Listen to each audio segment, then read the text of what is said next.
All right, we're back. We're diving into the heavy stuff today. If you're joining us for the first time, we're looking at the hymn through the lens of the shadow history of progress, the idea that what we call myth is actually a suppressed blueprint of how civilization was actually built. And it is a wild ride. I've been feeling a bit heavy lately, honestly. Everything feels so structured, so boxed in. And then you open this book and it starts talking about the stars as these living, breathing architects.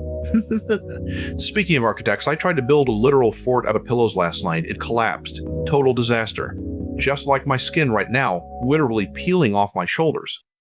I am a human onion. Can we not? Some of us are trying to focus on the cosmic implications of the Orion constellation. Fair enough, but look, the text starts with something surprisingly beautiful. It talks about Venus at its brightest being the star of Bethlehem. It says ancient travelers welcomed the ascent of Venus before dawn as a sign that the sun would rise. That's so visceral. It's an astronomical event and a promise. Exactly. But then, the authors take a sharp turn into the hunter. They introduce Anael. They claim he's this archetypal divine archer, and he was the kicker that the legend of William Tell shooting the apple off his son's head, that was originally attributed to Anael. Wait, so the heroic folktale is just a diluted, humanized version of a celestial myth? That's exactly the claim. He's linked to Orion, and specifically to these Luciferian connections. He's hunting across the Milky Way, which, by the way, the text calls the Path of Wotan. Oh, here we go. The shadow history is pulling the threads, so we're talking about stars and the ghosts of the gods walking the sky. And it gets darker. Look how they link him to the wild hunt. They mention this figure, Horn, who is essentially a displaced, broken manhunt with deer antlers tied to his head to stay alive. It ends with him hanging from a lightning-struck oak. That's bleak. But it's more than a random ghost story. The authors are tracing a lineage of the Lord of the Wild Hunt back to Wotan, or even the Hunt of Cain. Right, and they connect it to the Greek myth of Orion and Diana. You know the one the nymphs turning into birds to escape him? The authors suggest this is a pattern of transformation and loss. Orion gets blinded, wanders east, and heals by facing the rising sun. Wait, hold up. Look at what they say about his blinding. They list him alongside Longin and Hod, the killer of Balder. Exactly. They're building this claims ledger in real time. They're saying these aren't separate myths. It's the same cosmic drama, the death and rebirth of the light playing out in different cultures. It's like a recurring software update for the human psyche, but then they bring in the heavy hitters. The pyramids. Yeah, they bring in Bovell and Gilbert. The theory that the Giza pyramids are a terrestrial map of the night sky. They claim the burial chambers were aligned specifically to Orion, so the pharaoh's soul could exit through the stargates of the constellation. It sounds like a massive conspiracy, but look at the logic. If you believe the soul is part of a golden chain, as we discussed earlier, then aligning the tomb with the star is just functional engineering for the afterlife. But then it gets really gritty. They shift from Egyptian pharaohs to the Romani people, the children of Cain. They claim the Romani tradition of blacksmithing and metalwork comes from this idea of being the descendants of Tubal Cain, the original master of fire and metal. That's a heavy way to frame a culture. The fiery people. It's provocative for sure, but it ties back to the central theme of the book, that certain lineages carry the forbidden memory of technology and magic, like the fourth nail of the crucifixion that was too hot to touch, leaving the Romani to wander. It all leads back to one point though, the heavenly nail, the North Star. Right? They call Alpha Polaris the heavenary nail. They say it's the starry seam at the top of the heavens, the gateway to Hyperborea. It's like the spine of the universe.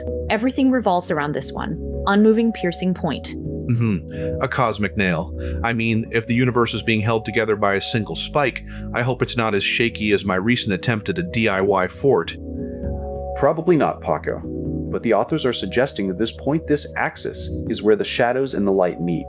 The dragon constellation is already starting to coil around it. We're just beginning to see the shape of the coil. All right, we're moving into the thick of it now. We've talked about the heavenly nail, the axis of the world, but now the authors start describing the actual scenery of this cosmic landscape, and it is terrifying. I was reading ahead a bit. They talk about the serpent, Ajadaha. It's the great star dragon coiled around the axis of the worlds. Right, and they're using this incredible heavy symbolism here. They link it to the black serpent of light, Azazel Yubas. This isn't just a myth. They're saying this dragon is the very emblem of wisdom, coiled around the Tal Cross. Wait, the Tal Cross? What's a symbol of the craft? Exactly. They call it the sigil of the craft of the sages. And this is where it gets visually striking. They bring in this idea of Typhonus Statio, or the station of Typhon. And they mention colors. They say in the Egyptian maps, Typhon is depicted as this crimson and green dragon. Red and green, actually, I was just thinking about that. I saw some old occult illustrations recently where those two colors were even used specifically to denote the balance of the Luciferian tradition. The blood and the life, the fire and the growth. Let's not get too carried away with color theory, Paco.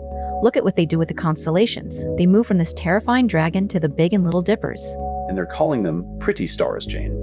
They's calling them the stellar chariots of the Lord and Lady, the gods and goddesses of the witches. That's so beautiful. The idea that the stars are actually vehicles, carrying the spirits of the divine. I wish I had a stellar chariot. It would be a lot faster than walking to the grocery store when my skin is peeling off like a sunburned tourist. They say the Big Dipper is the chariot of St. Gabriel. But then, and here's the shadow history twist, they claim it's also the Funting Drog that carries the souls of the dead. And it gets even more specific, and, frankly, a bit unsettling. They link the Big Dipper to the Wild Hunt. They mention these rattles of Gabriel, the hounds of the hunt. But then they pivot to the Persian Jewish Gnosticism part.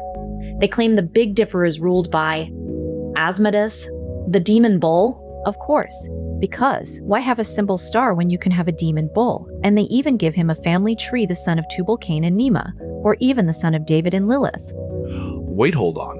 The son of David and Lilith? That's a massive claim. That changes the whole lineage of the shadow side of the priesthood. It does. It reinforces that idea we discussed earlier that the forbidden lineages aren't random, they are deeply embedded in these sacred stories. And they go beyond the big constellations. They go down to the Pleiades, the Seven Sisters.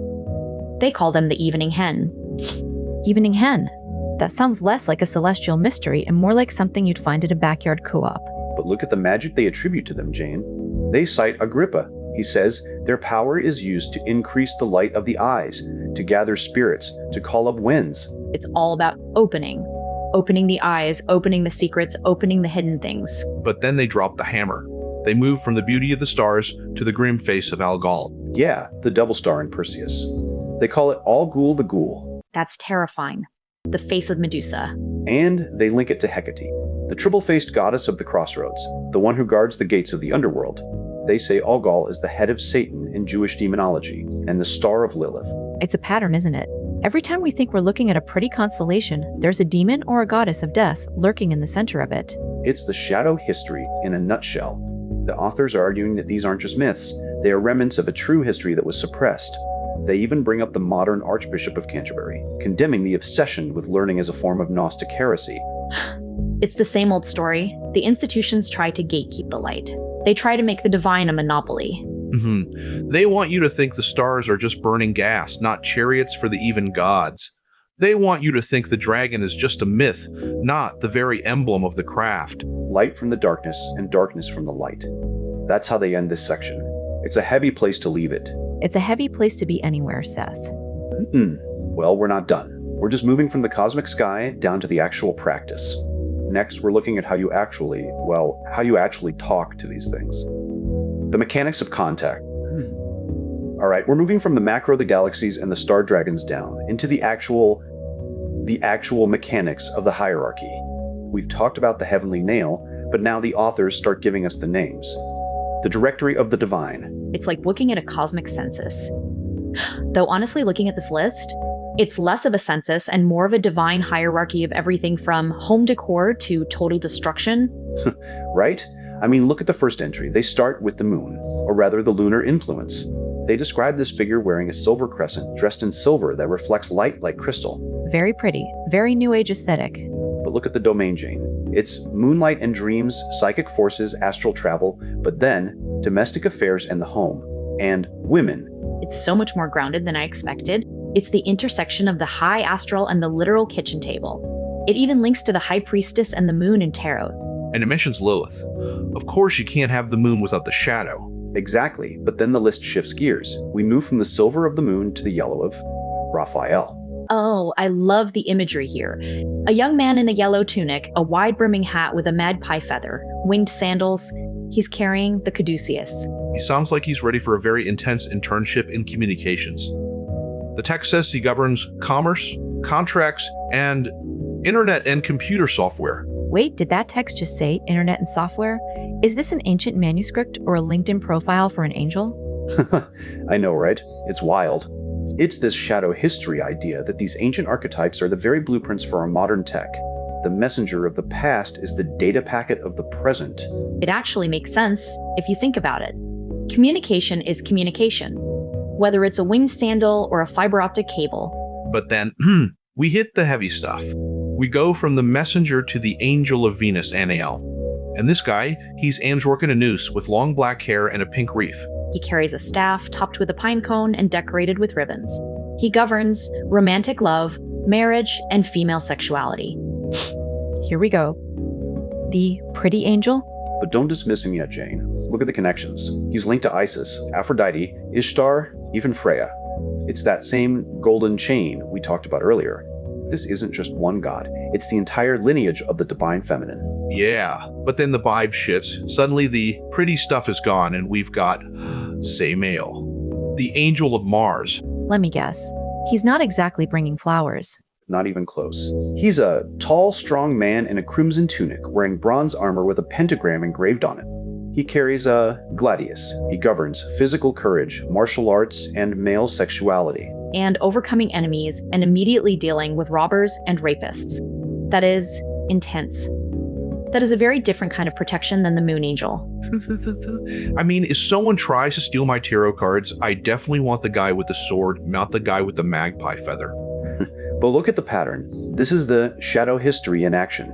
We have the silver, the yellow, the pink, and now the crimson and the bronze. The authors are mapping out the elemental spectrum of the psyche. It's all very organized. Almost too organized, like they're trying to categorize the chaos of the universe into a spreadsheet. But wait, look at the next one. This is where the shadow history gets truly massive. We move to Sachiel, the angel of Jupiter, Za, king of gods, an old man in purple robes with gold coins. He governs money, social status, and political power. Finally, an angel I can actually talk to. Do you think he can help me with my tax returns, or at least my mounting credit card debt? Probably not Paco, but he represents the structure of the world, the law, the throne, the orthodox religion. And then, and this is the big pivot, we hit the shadow side of time itself. Cassiel, the angel of Saturn. The father of time. The one with the hooded mantle and the hourglass. And he governs death, karma, and long-lasting illnesses. It's so heavy. The whole sequence is moving from the light of the moon and the messenger, through the heat of Mars and the power of Jupiter, down into the darkness of Saturn and death. It's like the sun setting on the entire universe. But there's a glimmer of something else. Look at the very end of this section. They mention Uriel, the angel of Uranus. A young man with silver-streaked dark hair. He carries a staff topped with a crystal. In his domain, magic, astrology, space travel, and revolutionary politics. So we go from the father of time to revolutionary politics. No wonder the world feels like it's spinning out of control. It's all connected, Jane. The old structures of Saturn are being disrupted by the new electric energy of Uranus. The authors are suggesting that the cosmic weather is shifting. Well, if the weather is shifting, I hope it doesn't rain on my new skin. I'm already halfway to being a pile of scales. We're seeing the map. We've seen the players. But now, we have to see the ritual. How do you actually call these forces into the room? The hymns, the ceremonies, the peacock moon. Exactly. Let's look at the invocation of Hermes. I think we've hit the limit of how much cosmic tension we can handle in one go. Oh, please, you're just scared of a little astrological upheaval, Professor.